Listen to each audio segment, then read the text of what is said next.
Greetings and welcome to Faolan's Top 5 Games of 2014. As always with these lists, this is my opinion, not yours. If you disagree with me, that's fine. Put your top 5 down below. I'd seriously be interested in seeing them. I kind of have a kind of niche taste in games for the most part, so although this is probably the least niche list I've had in a while, but yeah, there's always at least one game on these lists that when people watch they're like, what the hell is that? So yeah. I hope you enjoyed the video. It's been another good year of gaming. It started out pretty slow, but it's coming, it's coming back in full force, and yeah, another great year to be a gamer. So, enjoy. Starting off the list at number 5 is a game that will probably instantly make half of you turn this video off in disgust and run away. The Elder Scrolls Online. This game got a lot of hate, and it deserved it. It kind of did. Shoddy business practices, frigging bugs out the wazoo, game-breaking bugs, balancing issues, and a bunch of other things that are typical of games these days, unfortunately. However, as an Elder Scrolls fan and somebody who loves MMOs, or at least the idea of MMOs, but hasn't really been able to get into one very easily since my first, which was World of Warcraft, I thoroughly enjoyed this game. As I said, it had its problems, and I have stopped playing it now because I beat the game and the post-content is non-existent. It's tedious, overly grindy, with zero payoff. So, at the moment, once you beat the main story, there really isn't that much reason to continue, but I'm sure that'll change in time to come. For a game on my top 5s, this is very negative, but believe me, I really, really love this game. I beat it twice with 2 different characters. This was the first MMO I ever played with friends, although since I have more time than them, I obviously over-leveled them and couldn't play with them for a lot of the time, so we ended up creating different characters all the time. It was fun. Ultimately, I really, really loved this game, despite all its many, many, many issues, which, to be honest, isn't that every Bethesda game? Isn't this every, Elder Scrolls or Bethesda game in general?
At number 4, we have Tokaiden, The Age of Demons. I've probably completely butchered that name. Honestly, I think, as a fan of Monster Hunter, the best thing to happen to the Vita was the fact that Monster Hunter was not on it. Because of that, there is quite a gap, a marketing gap open, and a bunch of people have jumped on board with that. There are quite a lot of Monster Hunter-inspired games on that system, which, honestly, there probably wouldn't have been if Monster Hunter was on it. And this is one of them, and probably my favorite of the bunch. It is Dynasty Warriors mixed with Monster Hunter, essentially. It is really, really, really fun. It is Monster Hunter. If you love Monster Hunter, you will love this. Instead of fighting, wyverns and dragons and various kinds of monsters, you're fighting demons and Oni and various kinds of creatures like that.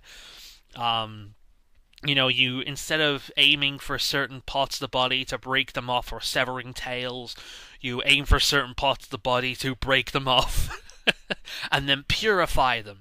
So that will mean a monster will not have arms anymore, or certain other things like that. It is basically Monster Hunter. If you enjoy Monster Hunter, you'll enjoy this, and I really have. It's probably my favorite game on the Vita so far. Well, either this or Persona 4 Golden.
In number 3, we have Super Smash Bros. U.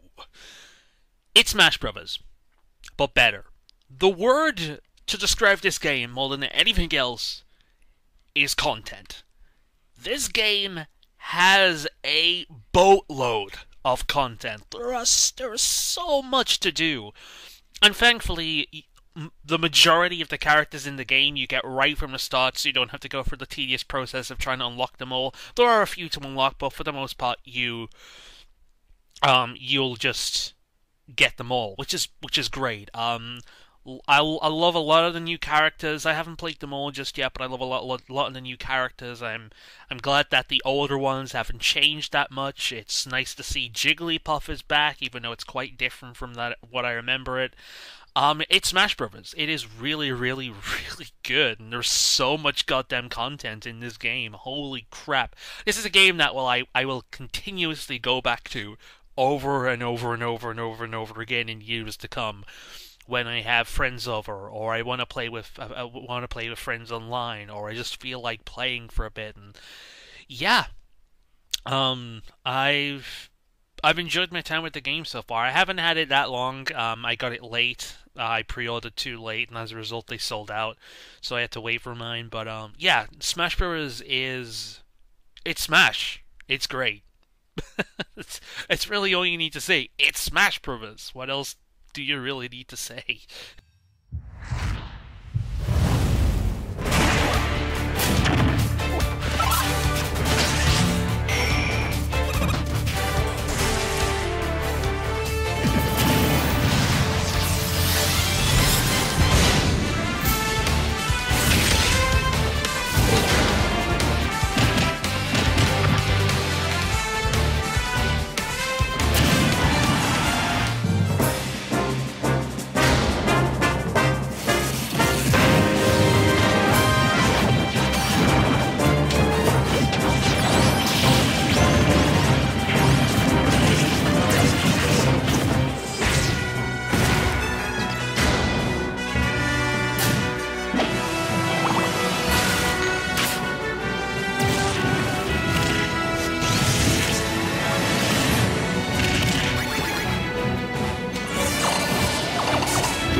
In number 2, we have Pokemon, Omega Ruby and Alpha Sapphire.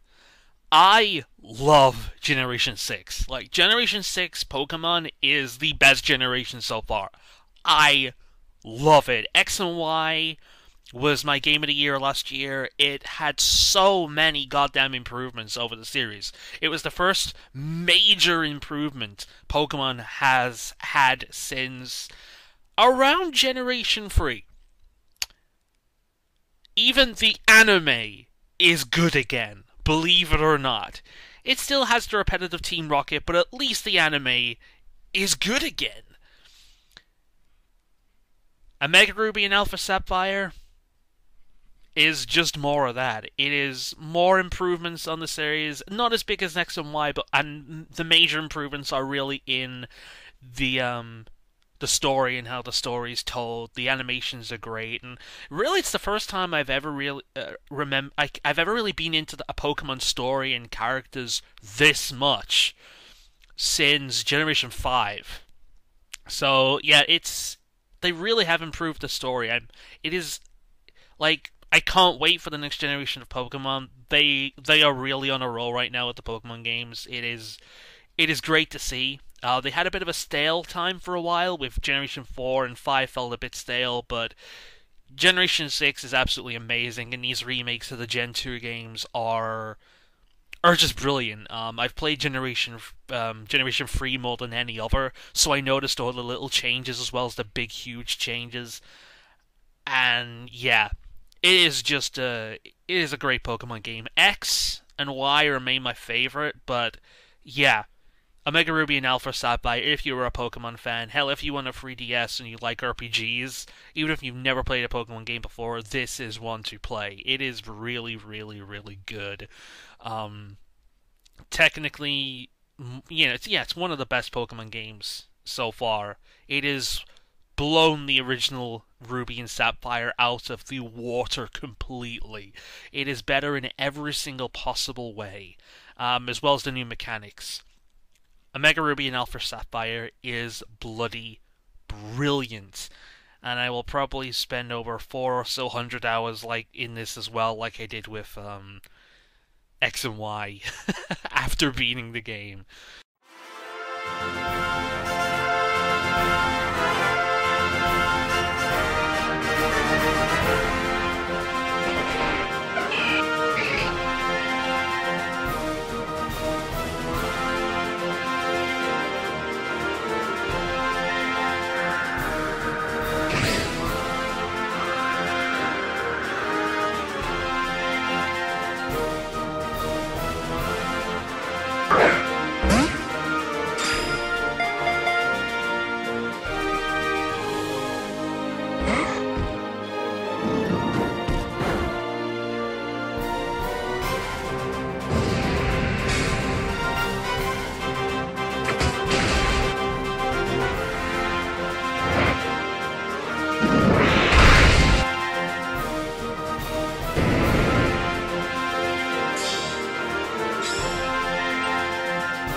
And finally, my number one, the game of the year for me, is Dark Souls 2.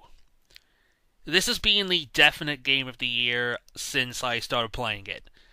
I know this game has issues. It is the weakest Souls game and has so many problems, I know. But this was my gateway drug.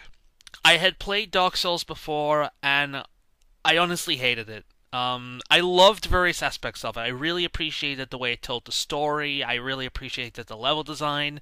The level design in Dark Souls was masterful. But I could never really get into it.